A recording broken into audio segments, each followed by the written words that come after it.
I call this meeting of Central Florida Facilitators Club, Toastmasters Club 9958 to order. Thank you all for being here tonight. This is the time that if we have phones or cell phones, please turn them down. Sir, did you take my pen earlier? What? Blue pen? Did I take your blue pen? I left it. I don't see it.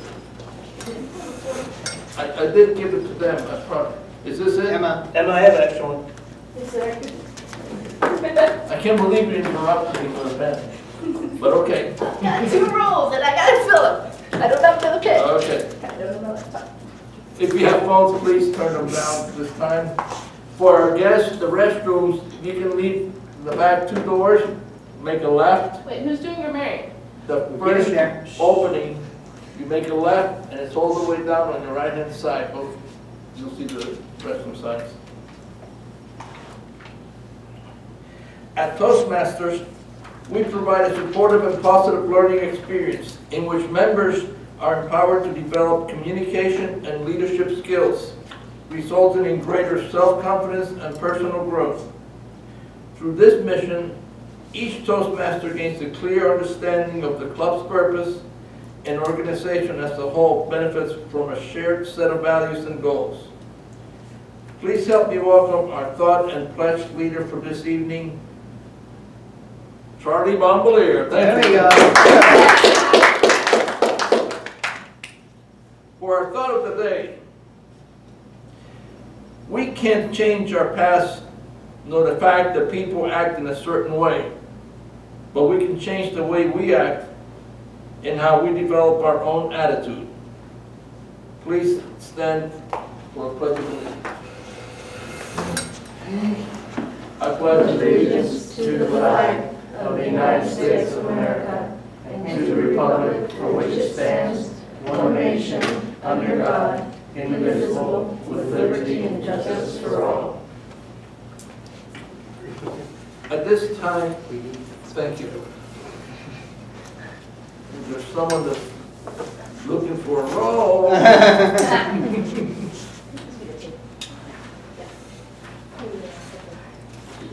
at this time I'd like to introduce our president, Charlie Bombalier.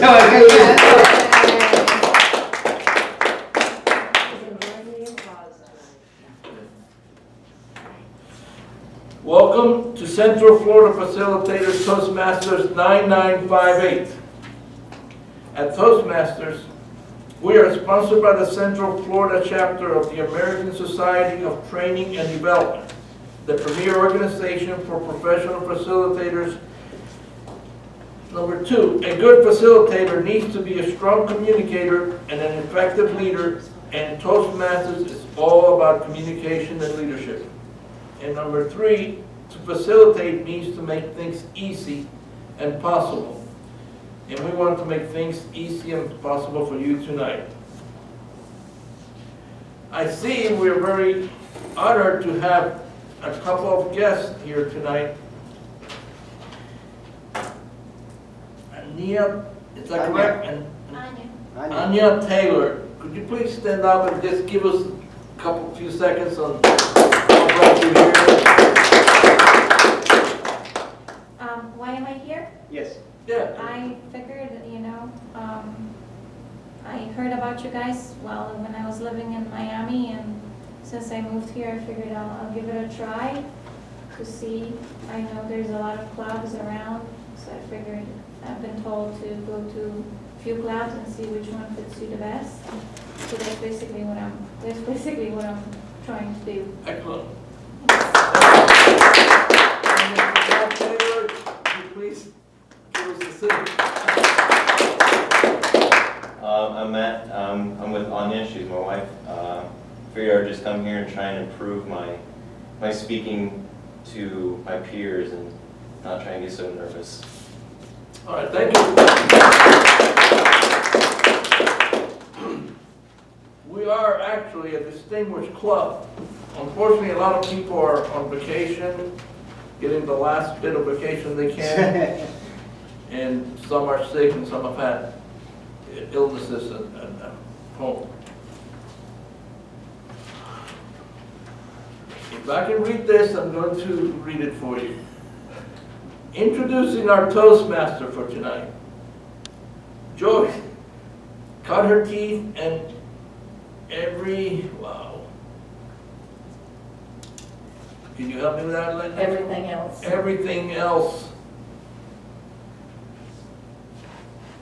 Scuba diving, sailing, fishing, and every maritime activity in the waters of South Florida. She has a great love of lighthouses, maritime and sea farms, is that correct? Sea farms? Maritime and seafaring. Seafaring history. She hopes that the theme topic tonight will be fun and interesting to all, and maybe some of you will visit a lighthouse soon. Please help me welcome Jaye M.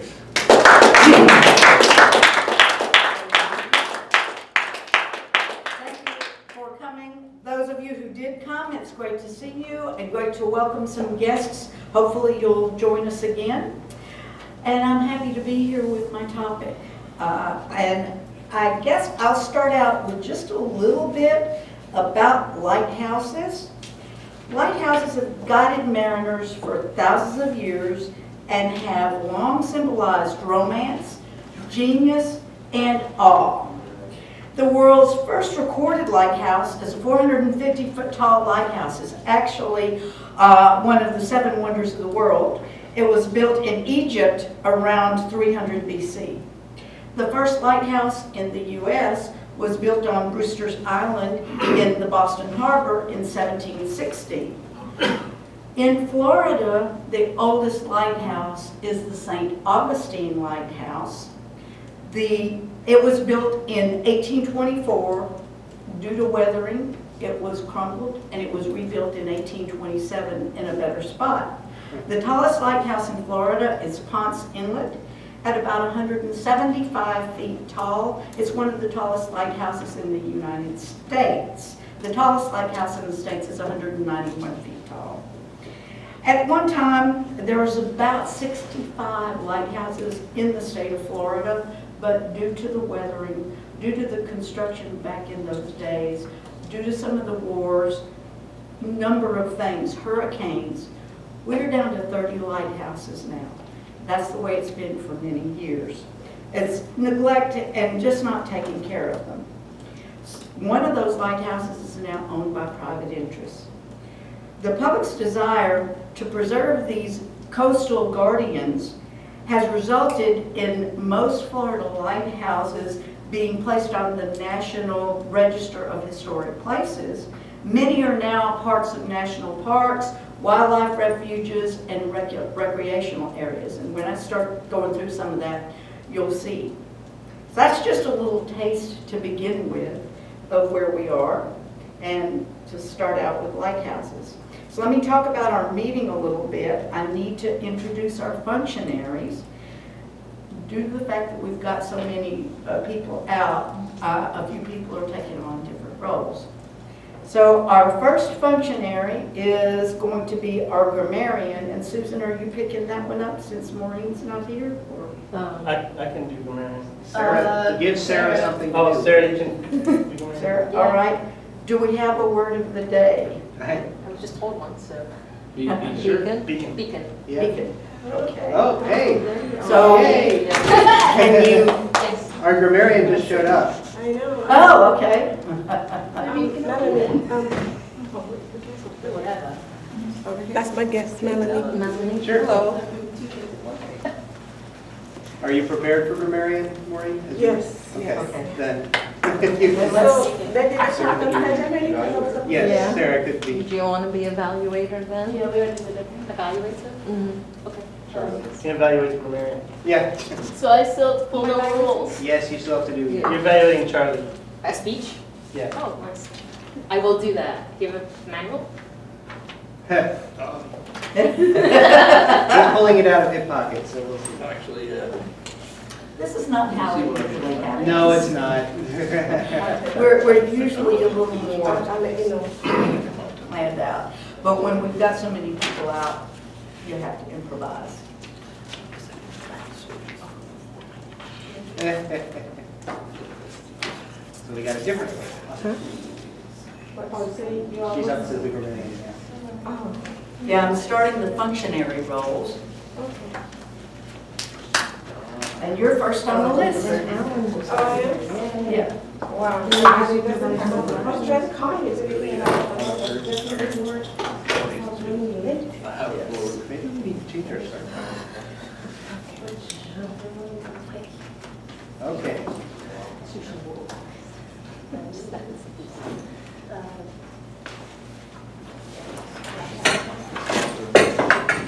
Yay. Maybe we switch to daylight No, savings we're time. gonna have more people coming. Yay. I'm only doing what this again. So, do we want to reshuffle some more roles? We did shuffle our counter to Alan. Okay. Just name the functionary, and then who's ever doing it will stand up and we'll. Okay, and we'll figure it out, Yeah. okay. So what, Maureen, are you ready to give us? Yes. Okay. Okay.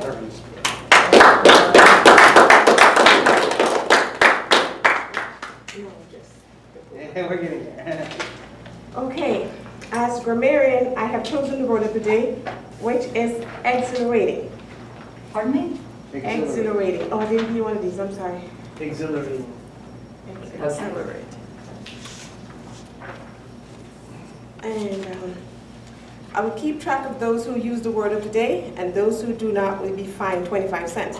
Guests and members who have not yet given their icebreaker will not be fined. I will also listen for colorful imagery and use of exceptional vocabulary and grammar, and I will suggest improvements in grammar as needed. Thank you. Thank you. Next on the list is our timer. Thank you, Madam Toastmaster. I have one job tonight, and that's to make the timing as erotic and exhilarating as possible. I have one function, and that's to move these 3 switches. I will turn on the green light when speakers reach their range minimum, yellow light at range midpoint, and red light at range maximum. Prepared speeches, I have Roy for 5 to 7 minutes, and Charlie, 12 to 14. Yes, No. Okay. Okay, for table topics, speakers must speak at least 1 minute and no more than 2.5 minutes. And for evaluations, 1 minute and 30 seconds and a maximum of 3 minutes and 30 seconds. Madam Toastmaster. Okay, thank you. Our next functionary is the odd counter. Thank you, Jay.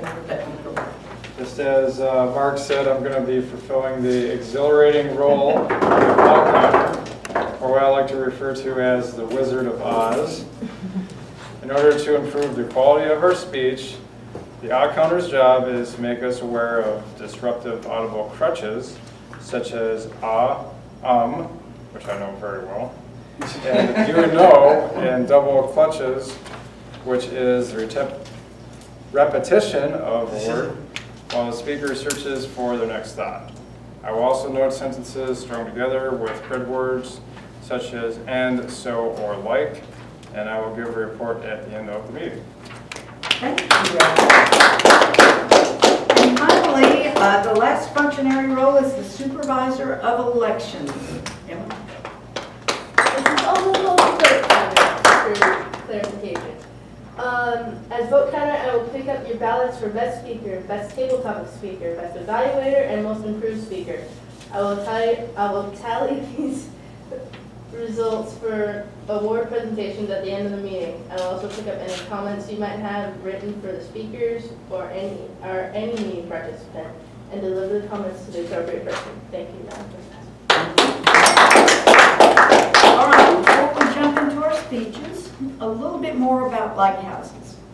During the history of lighthouses, there have been 3 major developments that have really changed the world and made them totally different. First, in 1823, French physicist Augustin Fresnel used prisms mirrors, magnifying bullseye balls, which you guys might be interested in, to gather and reflect light and make it reflect out at many, many, many times its original candle power. So that's why you can see it so far out in the ocean these days. There are 7 types of these lenses, and they're used for different purposes and in different types of locations.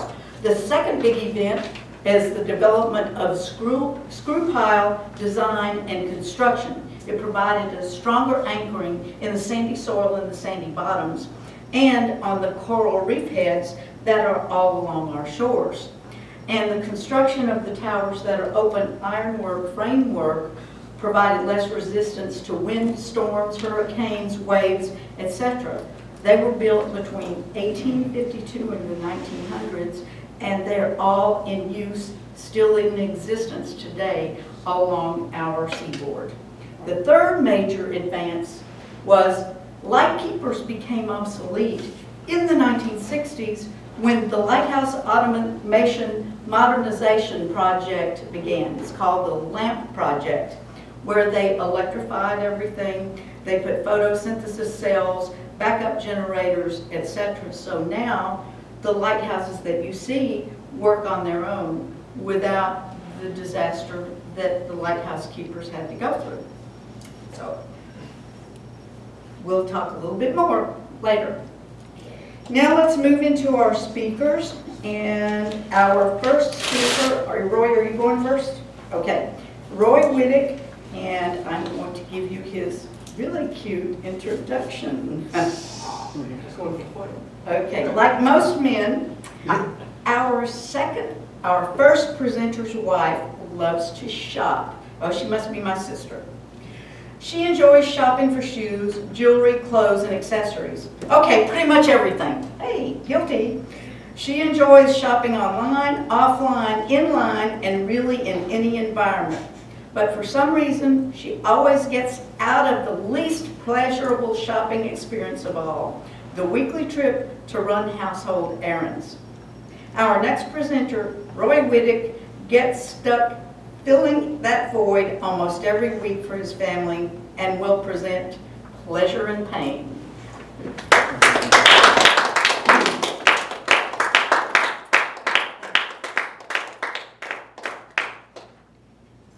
It's a beautiful Saturday afternoon. The sun is shining, the air is crisp, you can feel autumn in the air. And what am I doing? I'm out shopping, running errands. As I pull into the parking lot, the place is an absolute madhouse. It's a circus. There's people everywhere eating foot-long hot dogs, popcorn, candy, absolute madhouse. I go ahead and park my vehicle and I get out and there's just mobs of people coming to and from their cars into the entrance of the store, people everywhere. So I start to take a couple steps towards the entrance and I see a little man in his little red vest up ahead towards the entrance. And I see him checking IDs, and this is always the most awkward part of the trip. I'm walking towards the entrance and I never know, is he going to want to see my ID? Am I going to be able to just get right in? And really, what is this guy and who's this guy protecting? So I just kind of look down to the ground and make a beeline towards the entrance and I walk right past him. I'm in the clear, I'm in, let the fun begin. So I get inside. I'm only here to pick up 4 or 5 items. I shouldn't spend more than $30 or $40. Well, what happens right when you get into the store? You're at the electronics section. And it's not the kind of electronics section you can just kind of skirt around and avoid. You have to walk straight through. And us being men, we just can't help but avoid stopping and staring and checking out the latest technology. I mean, it's amazing how far TVs have come in the last 5 or 6 years. It's amazing how cheap TVs are. The TV I bought 7 or 8 years ago is 80% less than I paid for it back in 2007, 2008. So I can't help but check out every single TV every week that I come to the store. It's my favorite part of the trip. And then of course, while I'm here, why not check out the other electronics? iPads, Apple TV, the latest audio and video equipment. I just get sucked right in. And after 10 or 15 minutes, I finally realize I'm here for a reason, I'm on a tight schedule, and I gotta get on the move. So I zip off, pick up my first item, 54-pack of Starbucks K-Cup coffee, and I'm on my way. Now, inevitably, when I shop here, I always get stuck behind the slow elderly couple walking 1 mile per hour, and here I am with my car driving in the fast lane trying to get through. And my next stop, there's 20, 30 people standing around, just mesmerized by a smoothie making demo. I mean, who does that? Just standing around, just what are these people doing? And finally, as I zigzag through that crowd, I come to the next long line of 10 to 15 people waiting in line for a free sample of ravioli. Come on. So finally I get to the back of the store and I get to the paper goods aisle and I grab my toilet paper and I grab my paper towels and I throw them in my cart. And they were $16.99 on sale, by the way. Got a great deal on those. And I'm on my way. So I'm heading towards the front end of the store now, back closer to the cash registers. And of course I always grab some Buddy Fruits on my way for my kids. And this is like, it's like the electronics store. It's a very exhilarating section part of the store. And I always kind of get lost. It's all the stuff that you need, but you don't really need. You know what I mean? It's toiletries, it's vitamins, it's supplements, it's great deals on everything. So I come back here to pick up pull-ups for my little girl. She still needs her nighttime pull-ups. I get a great deal at this place. And I always get stuck, just like the electronics section, going up and down each individual aisle and just seeing what the latest deals are. So today I figure, why not? It's September. I'll go ahead and grab a year's supply of sunscreen heading into the fall. Get two 5-packs for $10.99, got a great deal. And I'll grab 1,000 count of fish oil while I'm at it. Why not? So I head to the checkout line. And this is another unnerving part for me during my trip. Do I go to the self-service line or do I go to the full-service checkout line? I'm sitting here looking at it, and I'm the kind of guy who always tries to avoid the self-service line at all costs. They never work properly. So I'm looking at the full-service line, and it's 10 carts deep with moms and grandmothers getting all their stuff for the week. Their carts are stacked 10 feet high with just groceries and things. And I decide I'm going to go ahead and do the self-checkout line. So I'm standing there patiently waiting, and I'm watching this full-service line just zip right through. And I don't know how the cashiers do it. They just crank these guys out. And I watch the spot where I would have been as I'm anxiously awaiting out, and that guy checks out, and that guy's on his way out the door, and I haven't even gotten to check out yet. Happens every single time. So I finally get to the front, and I proceed to check out my 5 little items. And of course, on the last item, the cashier light goes off. It sends out an SOS throughout the entire store, signaling that I need help. What did I do? I'm trying to scan my items here. So a store clerk comes up, scans her little barcode, presses a button, and I'm back in business. So I go down to the end of the conveyor belt, and I bag my couple items. Now, no bag boy, no bags for that matter. I'm literally putting my 4 or 5 items in the cart, and finally, I'm on my way out. Free to mosey on out of there, get on with my day, Charlie. Go home and watch some college football or something. So I start heading towards the door, and of course, one more traffic jam awaits. Heading towards the exit, a traffic jam, heading towards the exit, trying to leave the store like I'm being held hostage. So I stop, and I wait patiently and anxiously again, and I'm tempted by a few more treats on my way out. There's granite countertops, jet skis, water softener. I mean, who doesn't need those? But I have a lot of discipline. I stick to my business, I stick to my guns, and I continue inching towards the door. And I'm greeted by an elderly lady who proceeds to reconcile every item in my cart against what's on my receipt to make sure that I paid for my items. Modern day technology, right? So she goes ahead and writes a little smiley face on the receipt, tells me to have a nice day. It's kind of like a sharp kick in the pants on your way out. So finally I break through the double doors and I see sunshine and the air is crisp. It's a beautiful day outside and I'm free. And I tell myself, I'm never coming back to this place. I just spent $200. It's only supposed to be for 5 minutes and spend $30 or $40. But we all know that's not true. We all know I'll be back next week. Or if not next week, the week after. We Americans, we can't help but pay for the pleasure and pain of shopping at Sam's Club. Costco. Same friggin' thing.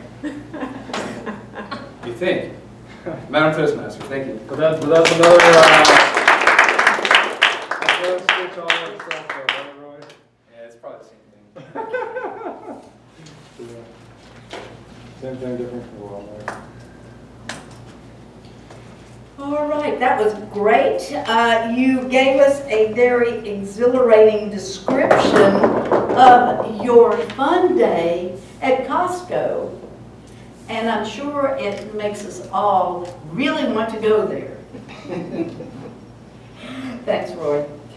Okay, our next speaker who has taken the courage to step up and do an impromptu speech for us is Charlie Bombalier, and here we go. Not another vacation. Our current president is a little crazy, so he has volunteered to do an impromptu speech. He was born in a very faraway country and did the backstroke to get here. He only wished Cuba was not so far away. Please help me welcome Charlie Bombalier on Not Another Vacation.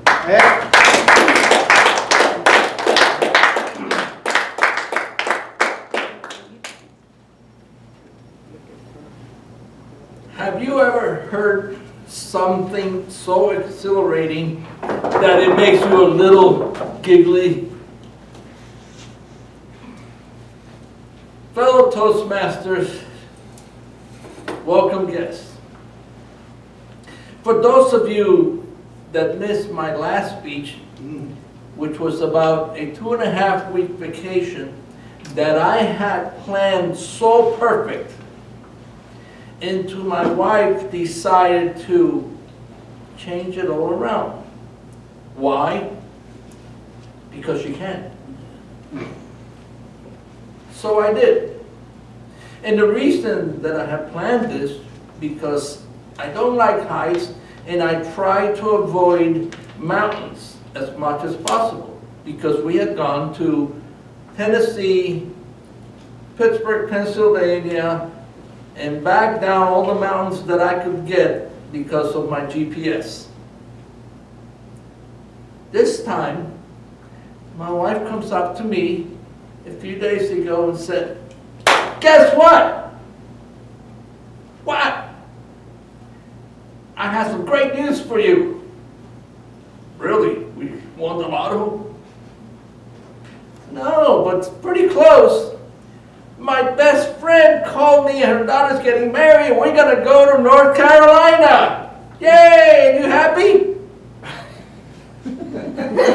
Do I look happy? No. It took me out of a lot of things that I had planned. But then I figured, you know, that's not that far away. It's about a 10.5 hour trip. I can do this. And when I checked out where it was the east side, so it wasn't too mountainous. Cool. All right, if we must, I'll do it. Like I had a choice. So here we go. Our car breaks down, so we end up renting a car.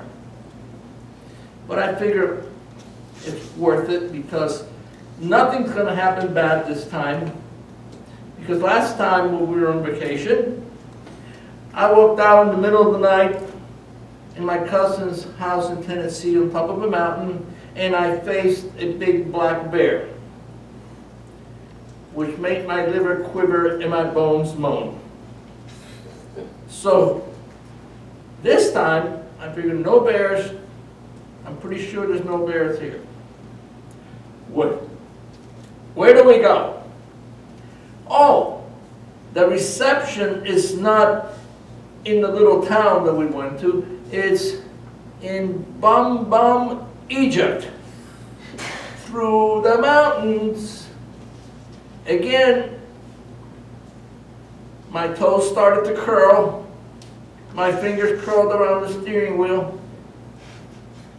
Why people get married and have to travel 70 miles to a reception, don't ask me. So we went there, and guess what I run into? Donkeys. I swear to you, I ran into donkeys, and this donkey At the reception, these people had a big log with a pond, all kinds of weird fish.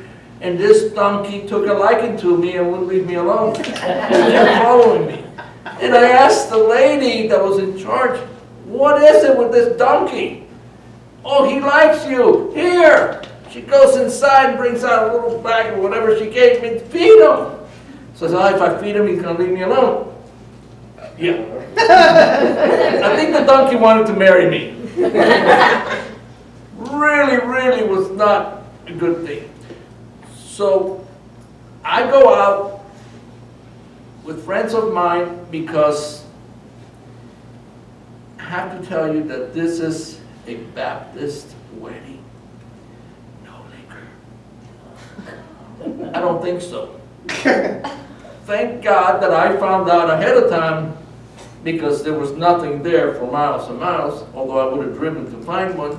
But there was also a couple other people that were in the hotel with us where we stayed, that were going to the wedding, and we're all social drinkers. So we went to a liquor store, emptied half their shelves, we had to be ready for this, and went, and one of them had a pickup truck, and we got a big chest of ice and stuff. Every time that I would go out, even at night, hee-haw, hee-haw, this donkey would find me. I wanted to beat this thing with a 2x4, but I couldn't find it. So I swear to you that I had to hide behind a couple of people like this from this donkey. I'm telling you, no more vacations for me. I'm done. No more riding in the mountains for me for quite a spell. Thank you very much.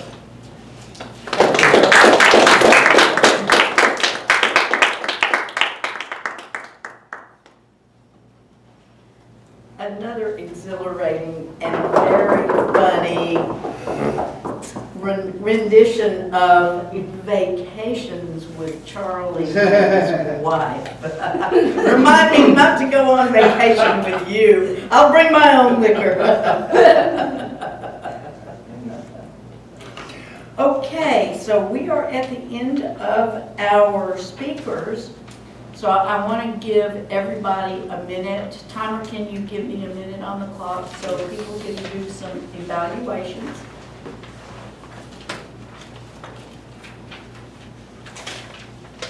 And while you're doing that,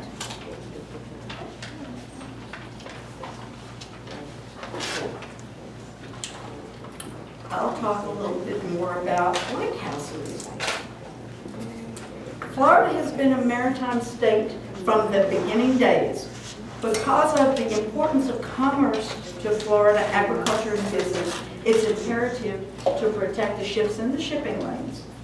Florida's 1,100 miles of coastline is extremely dangerous, resulting in many wrecks and hundreds, thousands of lives lost along the reefs and the shallow shores and shoals of our coastline.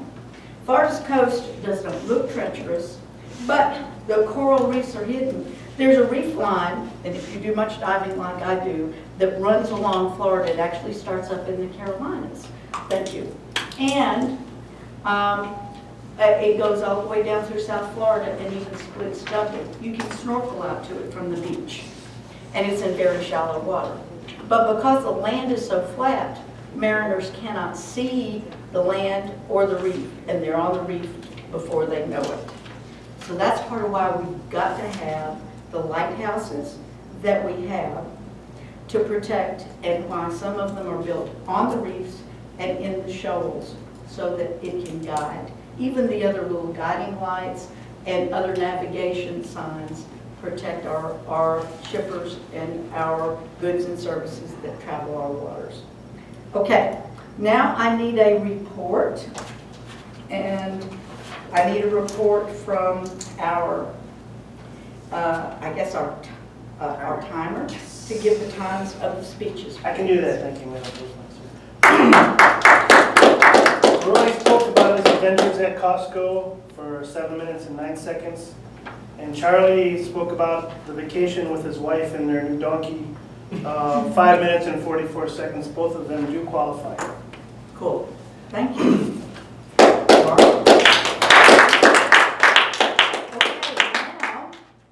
It's time for another fun part of the evening. Charlie, you're in charge of that one too, as our topics master.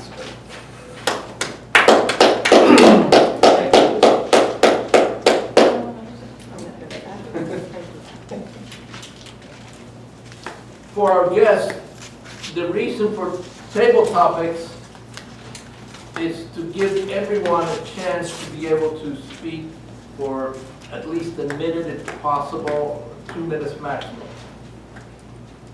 So I will ask you both, you don't have to do this and I don't want to put any pressure on you. If you would like, I'm not going to call on you first, but if you would like to participate in talking about a subject that I'll just come out with. Would you like to? Great, thank you. You get recruited. You're in. Tonight, at Table Topics, we have a smorgasbord of topics because I never follow protocol when I can get away with it, and I can get away with it here. So for our first question, what do you think Pope Francis will accomplish by being the first Pope ever to speak to Congress? Jay. Thank you,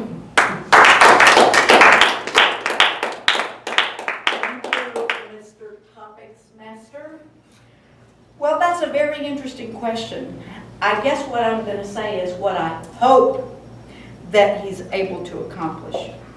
And the big one on the list is to bring the two sides together.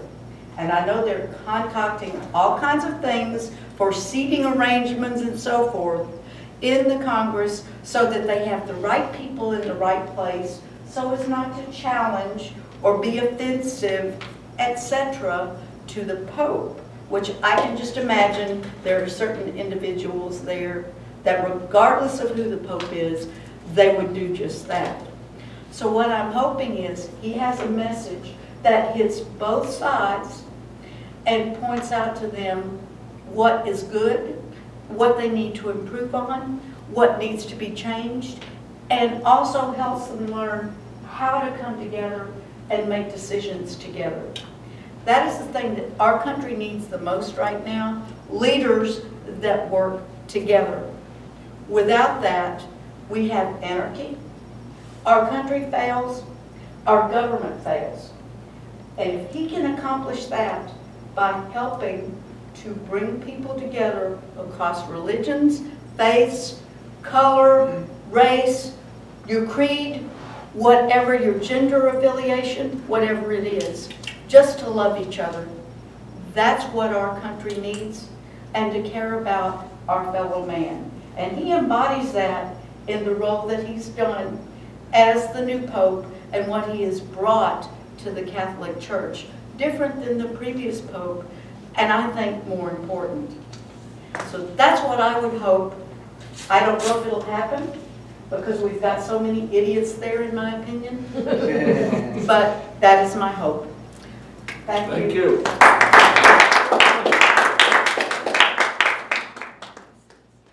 This is the most challenging question of the night. Since we are advocating political correctness to the extreme, should we allow every religious leader around the world, including Muslims, to speak in Congress? Mark Lockery.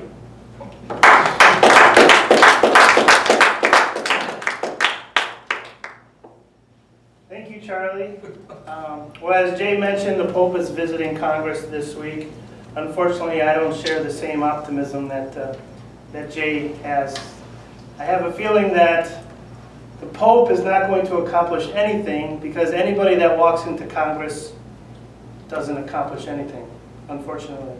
Our Congress is so messed up, and everything nowadays is political from where you park your car, to abortion, to gay rights, same-sex marriage, marijuana. We can't have a civil discussion nowadays about anything without it being turned into Republican versus Democrat, Catholic versus Muslim versus Protestant. So to answer your question, yeah, I think everybody should have the opportunity to come and speak to Congress. Unfortunately, I think that's the wrong spot for them to speak. They need to speak in other venues to reach the American people and to get the word out, because obviously we don't really know everything that goes on in Congress, and they don't tell us everything that goes on in Congress. So in my opinion, they need another avenue, another media outlet, or another way for them to address the American people and get the word out. Thank you. Thank you.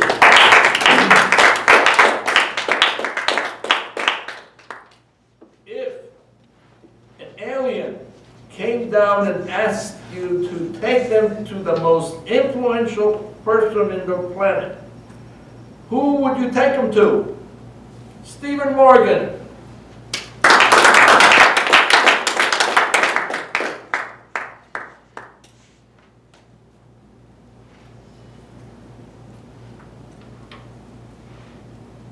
Mr. Table Topics Master, they don't have to go anywhere. They've already found me.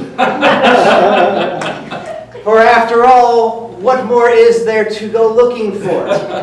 The world that I see around me is going to be perceived by what it is that I see.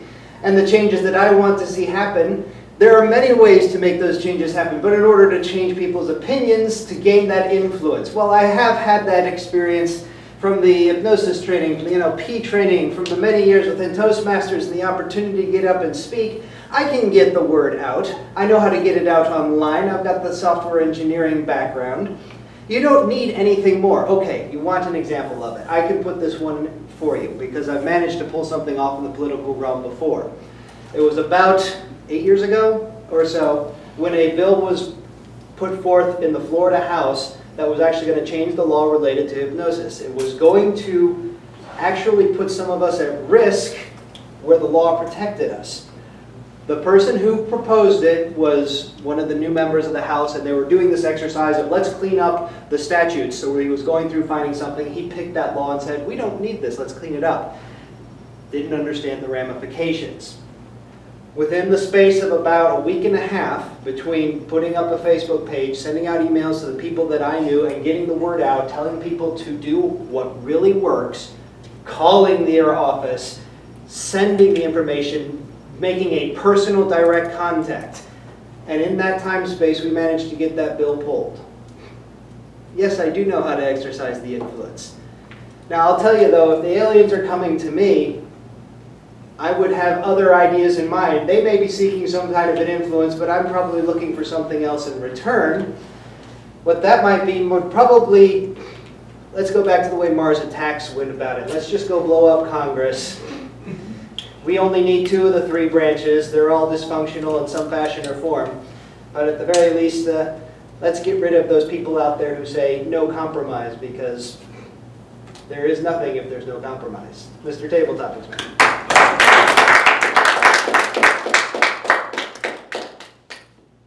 What is the funniest thing that ever happened to you? Emma.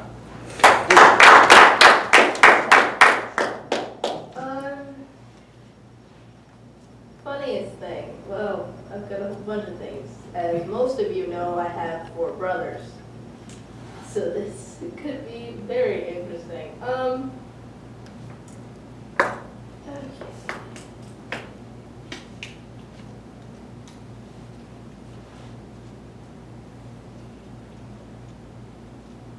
I think, actually, you know what? I'm going to go through some events. We were pet sitting Jonathan's dog. So what happened is, she likes to jump. Chi-Chi loves jumping. So we're at home one night, and we sit on top of the couch. What does she do? Because she wants to be with us, Instead of jumping down forward onto the couch cushions and onto the floor like our dogs would do, she jumps off the back of the couch. I don't know how she did it. She is a lot more sure-footed than our dogs, that is for sure, because she's a coward and does not like to jump up from anything but carpet. And Thor is just Thor. So,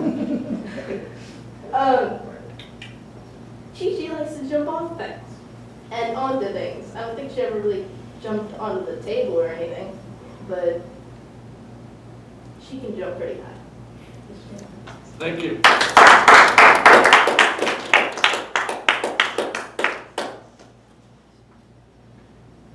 Tell us about the scariest moment in your life, Mrs. Taylor. Anya? Anya. Sorry. The scariest moment. I would have to go back into my college days when I used to travel a lot. And on one of my excursions, I ended up being on deep sea, and I got really, really sick. So sick to the point that a regular seasickness wasn't it. So basically, they didn't want to take the big boat back to the shore. So what they have done, they called for the help. So they brought a little boat in, put me in a life jacket, and literally thrown me into that boat because I couldn't walk or what. So after that, while I was trying to get out of the boat, when I already saw the shore, I got out of the boat. I was thinking I'm getting out of the boat, but I kind of fell out of the boat. So they grabbed me back, brought me back into the boat, brought me closer to the shore, and set me on the sand. So because of that event, it was a super scary event for me because it got me super scared. But because of that event, everybody knew me. Because they dropped me right into the sand where everybody was standing having a good time. And there I was, purple, sick, on the sand. So I think that's one of the scariest events.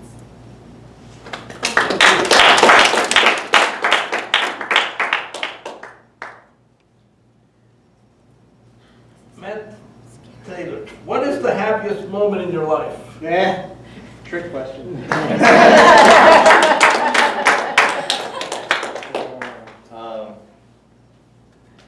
I have multiple. I have 2 baby girls. Each of those days is the best, the happiest I could ever have. The first one took a lot longer than she should have, but she is a joy. She's 5 years now. She's a joy every day. And the second one, or most recent one, she's going to be turning a year pretty soon, and she has a smile on her face for every single second of every single day, even if she's sick. And it's just the greatest thing to come home and see her and just enjoy her and my other daughter. Thank you. And This will be the last question. What is the best speech you have ever done? Sarah Hunt.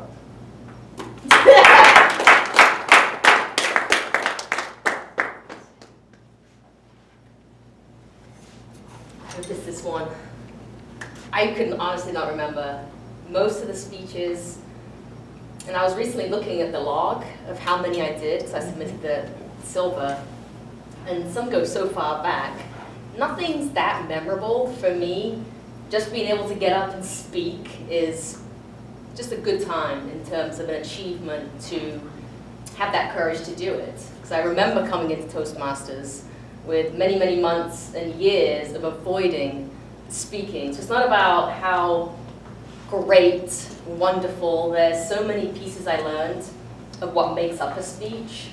I had no idea. So just learning the components and being able to practice, whether it's using gestures or different vocal variety, those pieces, I'm not sure when I look and I listen more carefully, especially at work when I hear the presenters, I start analyzing, well, that's why I learned in Toastmasters, that's probably not going to be recommended.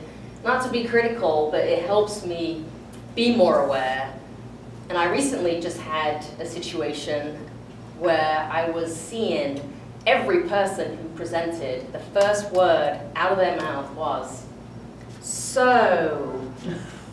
I mean, over and over, I could count, and I thought, I don't start my speeches that way. That's a good accomplishment. So it's those small pieces for me that are achievements. I have never, ever entered a speech contest.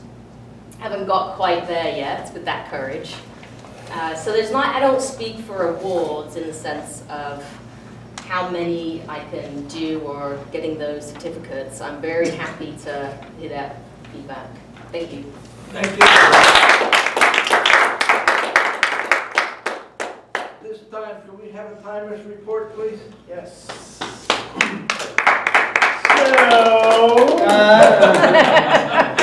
Jay spoke for 2 minutes and 1 second about the Pope's accomplishment. I spoke for 1 minute and 17 seconds about religious leaders.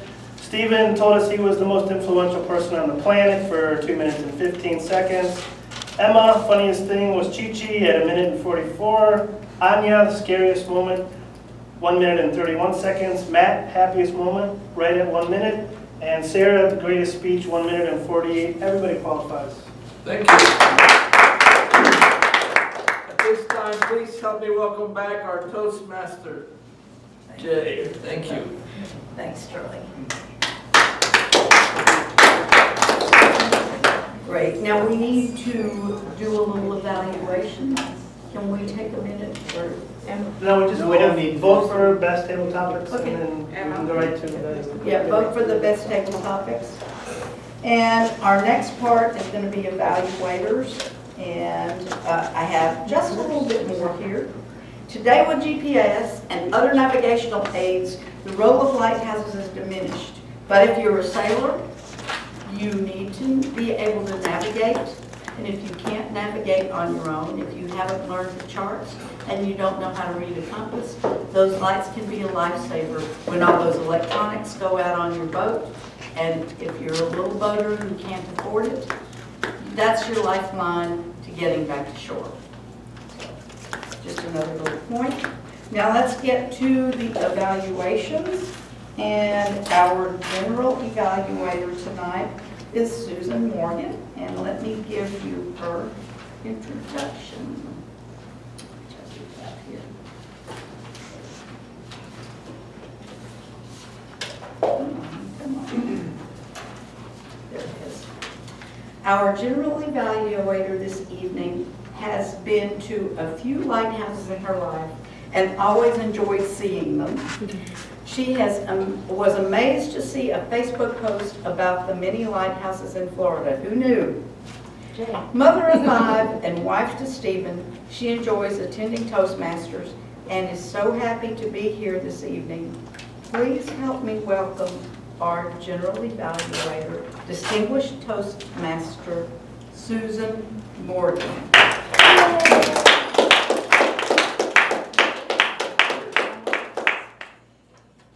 Good evening, everyone, and welcome. I'm so glad to be here, and I'm so glad to see so many of you here.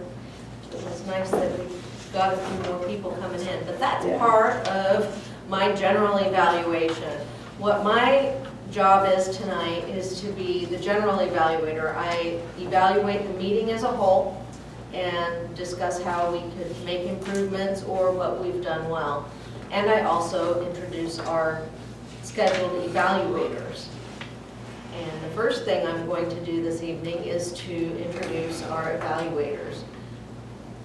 Our next evaluator has only seen one lighthouse, and that was from a couple blocks away during a ghost tour of St. Augustine. However, he did spend his childhood sleeping with a night light to banish the dark.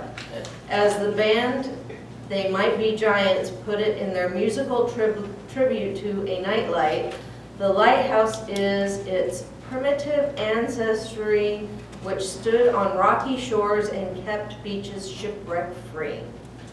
Here to put a little birdhouse in Roy's soul, please welcome Advanced Toastmaster Gold and this year's Area 33 Evaluation Champion, Stephen Morgan.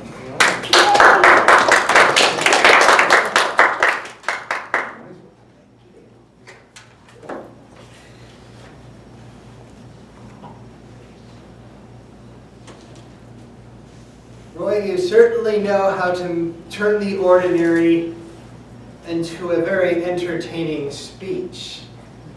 Madam General Evaluator, fellow Toastmasters, our guests, this is the How to Say It project out of the Competent Communication Manual, our beginning manual. I think Roy still has a ways to go to catch up to how many evaluations he's given, but we need to see a few more of these speeches coming forward. You began with the very picturesque opening of the beautiful day, turning it into the nice little madhouse that you had to go into. It would have been a very interesting one to see how much further and madder it could have gotten, although I find it very entertaining how you took the cart and turned it into the same as the cars driving along the road and still getting stuck behind the elderly couple. That particular illustration is one that I could say you could take it even further. You could have given the other guy in the checkout line, or some of the people standing there waiting for the smoothie machine, and given them like specific characters or perhaps caricatures that would then give us a bigger picture, a more entertaining view of that particular setup. So you obviously have that in there. This being the How to Say It project, it's the choices of words. You avoided any of the long words. There was no jargon within this because there was nothing specific to any particular field. So I was wondering what I was going to find next, so I was wondering when you were going to stop saying "so I," because every time you went to something else, well, so I was wondering when you were going to stop sitting there and stop standing there, because you were doing a lot of all of those. Very repetitive. Every time you finished a phrase, for a while, there was a stretch. Every next phrase began with "so I." So I was doing, so I was standing, and there was a lot of sitting and here and standing there. For the How to Say It, broaden the vocabulary. Other than just avoiding the "so" and "I," instead of always standing there, it's you're sitting there waiting for a particular pose, or you're going to eagerly try and push your way through something that changes the vocabulary to other words, so we don't get this repetitive. But what could make this really interesting? A lot more of the specifics. 4 or 5 items in the cart. Which was it? You were going to go home to watch college football or something. Which was it? Be specific. And mind you, you're probably trying to replay in your mind what really happened. It doesn't have to be correct. It doesn't have to be true. We're not going to fact check you. That'd be an interesting thing to do here, but no, we're not going to try and do it. And the most entertaining one I got out of there, I love the humor you kicked in there, but one that really made me go, what, was the shark kicking you in the pants. I'm trying to still figure out how that is done. I would very much like to see that one illustrated and demonstrated if we could. But above all, it was very interesting being able to see how you could take a very ordinary event we all have to go through, that therefore we can all understand, gain that rapport, and turn it into an entertaining story we're all able to follow. With that, your next one is going to be Your Body Speaks, so start moving now. Madam General Evaluator.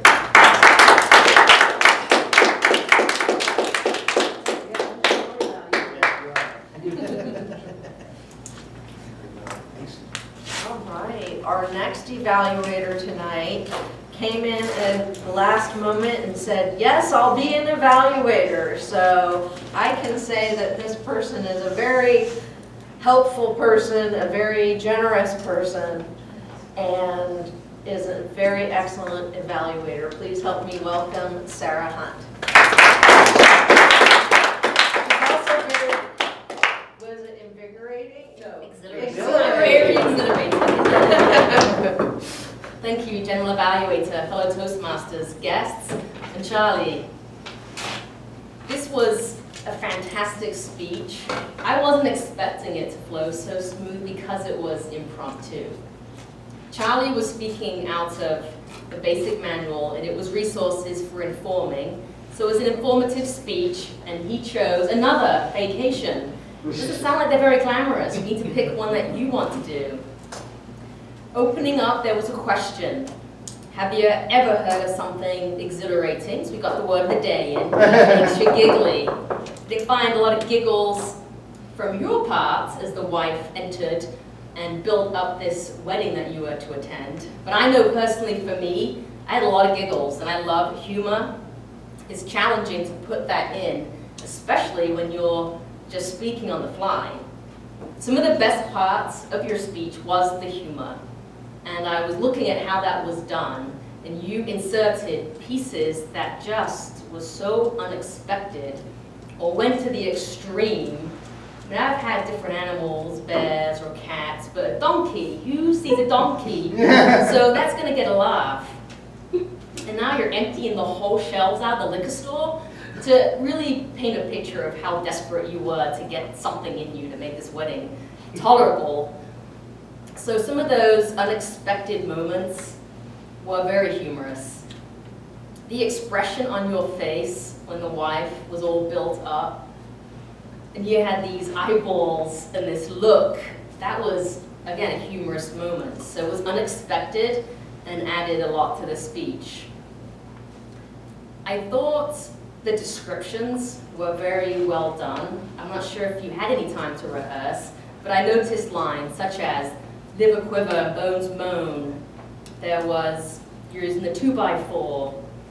There was a lot of pieces that you just don't know where they came from. Maybe they're natural, but usually we rehearse those and we put those strategically in a speech. So again, very well done.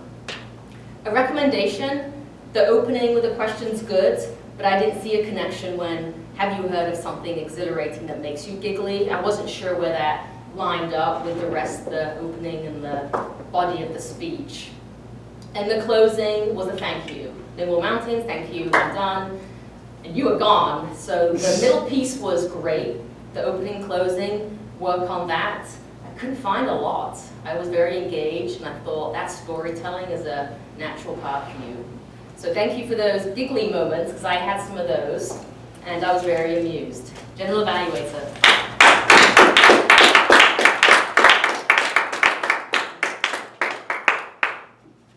Thank you, Sarah. And Mark, can we have a timer's report, please? Yes, you may, Or may we? Madam General Evaluator. Stephen Morgan spoke for, please remain seated.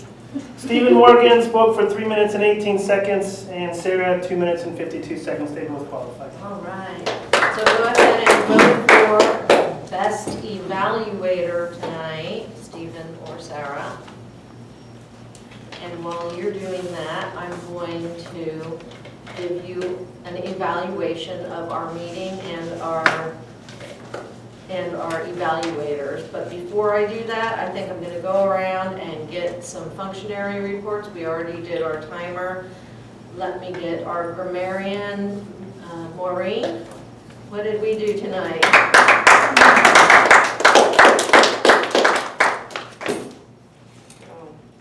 The ones that I got, Jay, you mentioned about some idiots, I guess, those people in Congress or something. Roy, you had quite a few. You talk about the place being a circus or the madhouse. And you got sucked into, I guess, all that crazy shopping. But zip off, I wasn't sure when you mentioned that, but that was something. And you cranked out, and when you came outside, you saw the sunshine. So that's what I caught. Charlie, you got us going. This donkey, that donkey must have really, you were wearing some cologne or something that attracted that donkey to you. But you talked about your liver quiver and your toes curled. And when the car, broke down and your bones moaned. Those were really, some quite funny words. And Stephen mentioned about you didn't understand the ramification. So that was all I got so far. Thank you, Mike. Thank you, Maureen. And our odd counter that also stepped in at the last minute, Alan Lamphere. What did you find anything with you. Jay, I got you for 1 and 1 like. Emma, I got you for 3 ahs, noms. Roy, I got you for 3 so's. So. Maybe more, maybe less, who knows. Steve, I didn't get anything from you. Mark, nothing from you. Sarah, nothing. Susan, I got you for 1 and 1, it was an and. Marina, I didn't get you for anything. I didn't really say a whole lot, but there we go, I gave myself one right there.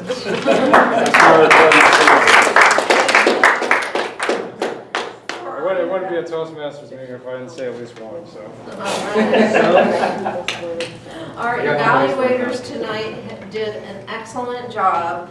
They both gave good thoughts on things that our speakers did well, gave a little bit of some suggestions on how they could improve, and then ended it up with the really good stuff that they did. And I really appreciate a good evaluation like that, and I think both of you know exactly how to do an evaluation, and I'm appreciative of that. For our meeting as a whole, we did a great job considering we had it pretty small at first, and we did start on time, but as there were a couple people that came in, we shifted and moved around a little bit, but I think we did a good job of managing to finally get into it and follow our normal schedule, and I really think that was a great job of all of us to do that. And it is now my pleasure to introduce our president again, Mr. Charlie Bombalier. Thank you, Susan. Tonight, since we do have an officers meeting, we're gonna try to cut the meeting a little short than normal. Normally we go to 8:30. But we have once a month, we have officers meeting that we figure out how to work things out and improve our club. And that's gonna help us for everyone in here. Maureen, can you introduce your guest? I don't have her name. That's Melanie. We met at the gym. We work with the LA Fitness, and she, invited her a few weeks ago, and then she took time out of her busy schedule to come here tonight to see what's all about. All right, thank Would you like to tell us how you enjoyed the meeting? Give us a few seconds. I feel like I'll be evaluated. But I did enjoy it. I enjoyed the meeting very much.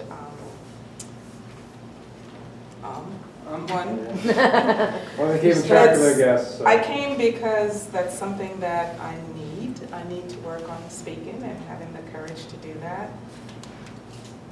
And so I enjoyed it. Very interesting. Thank you.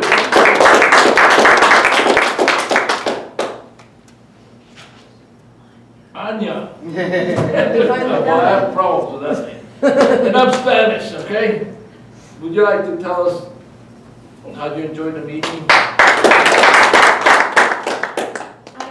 enjoyed it really, really well.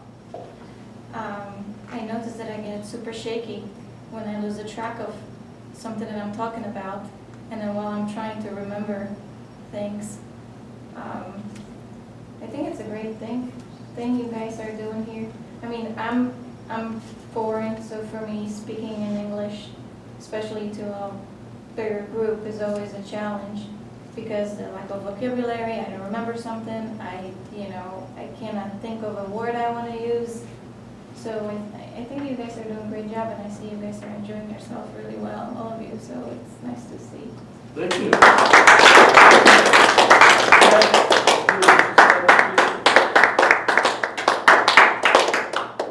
Yeah, I enjoyed it. The speeches, the impromptu speeches, was like your evaluator said, it was very good. I couldn't believe that you just kind of just kept that rolling along for over 5 minutes. The Costco one I was just dying inside because that's so true. I kept looking at me like, do you actually do that? Go stare at TVs? Yes, I do. Every time I get it, it's only a pleasure I get going to that place. So I liked how some of these speeches related to us and they weren't so technical and stuff. I don't know what he was talking about. So I like that. Thank you. For our guests, we are a distinguished club. This is our 10th, 11th year? 11, I think. Formed in 2003. 2003. 12 years. 12 years. Last week, we had an area contest, and we have a gentleman over there, the real comedian, Mark Lockery, won the area contest, so he's going to represent our club in the district. Division. Let's give him a hand.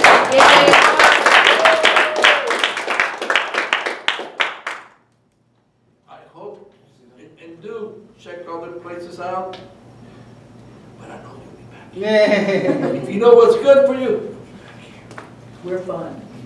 we are fun. This is the only club that you're going to find Alcohol. alcohol. It used to be Voices of Opportunity. Voices of Opportunity doesn't. They're no longer. Yeah, I know, they know. Oh, but they're not there anymore, are they? Sarah, can you help her see if you can help her? Therefore, we're By the way, tonight for the officers, we will be having a 10-minute break and starting our meeting right after that, so we can all get out of here timely basis. Is there any other business anyone wants to bring up? But what is the district coming up? Division. I'm sorry, division. October 10th. October At the 10th? Mayflower. At the same It's the place? 11th. May It's 11th? It's on Sunday. Yeah, 11th at the Mayflower, same place the area was. Okay, excellent. We'll But bring Tony it up. has an area contest this Sunday, I think. Who does? Tony. I don't know what area she's, Areas 43 and 45 yeah. have theirs this coming Sunday. So Omni Toastmasters and Lake Mary Toastmasters. Do you know where it's at? It's in Lake Mary somewhere, I don't know. Oh, okay, I'll find out, I'll call her. Is there any business to be brought up? I thought you were gonna get up there, Steve. I'm wondering if we need to change our start time. Oh, from 6:45, yeah, that's, Since we're getting a consistent, it seems like people it's lagging. Let me turn on clock. Alan, you're consistently a little late, and I'm not picking on you, but would it help? I don't know where you're coming from, but would it I'm help? going from downtown. Yes. It's pretty difficult because of the traffic. Yeah. And just, I mean, when I'm trying to finish up with things, if I got to review something with my, Of course. I guess, I get it. teammate or whatever, I got a client on the phone or something, it's kind of difficult. In there. So, But could you make it here pretty good if it was 7 o'clock, if we started at 7? yeah, I mean, that would help me out a lot. Because, and I've tried leaving earlier, but then I just get stuck in traffic, so. I seriously, I mean, I left at like 5:45, and I got here at the same friggin' time if I leave at 6:15. Yeah. So, Yeah, we'll bring it up, discussion in the officers meeting. I just hate to change a time that we've had for 12 years. You know, it's hard to change those things. But we'll take it under consideration. don't do it on my behalf, but I mean, it's gotta be something that's right for everybody. Well, yeah, that's why we're going to bring it up, because we had a few people that were. I think it depends on where the majority of the people are coming from. Okay, this is the time that is the fun time for our club. The awards time.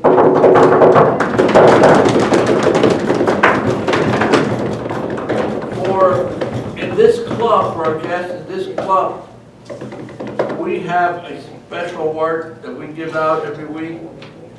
And the reason for this is called the Tim Chastain Award. It's one of our founders. And it's for a Toastmaster that went beyond, above and beyond the call of duty to help out, either set up the room, or to help with the camera, or to help with anything that needed to be done, or take a place when someone's not here. So tonight goes to, the Tim Chastain Award goes to Mr. Mark Lockery.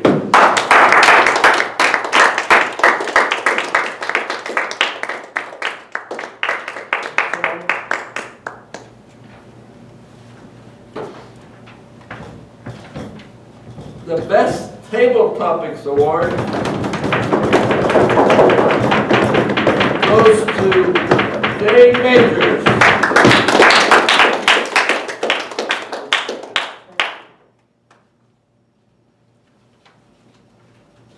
I'll wait till she sits down. She needs exercise, she says. So the Most Improved Award goes to Jaye Majors.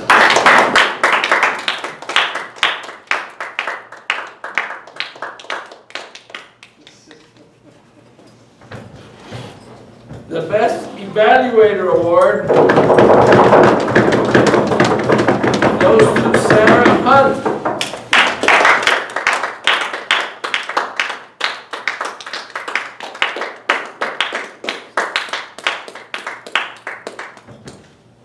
And the Best Speaker Award tonight goes to, I'm not sure who this person is, but it says Charlie Bondelier.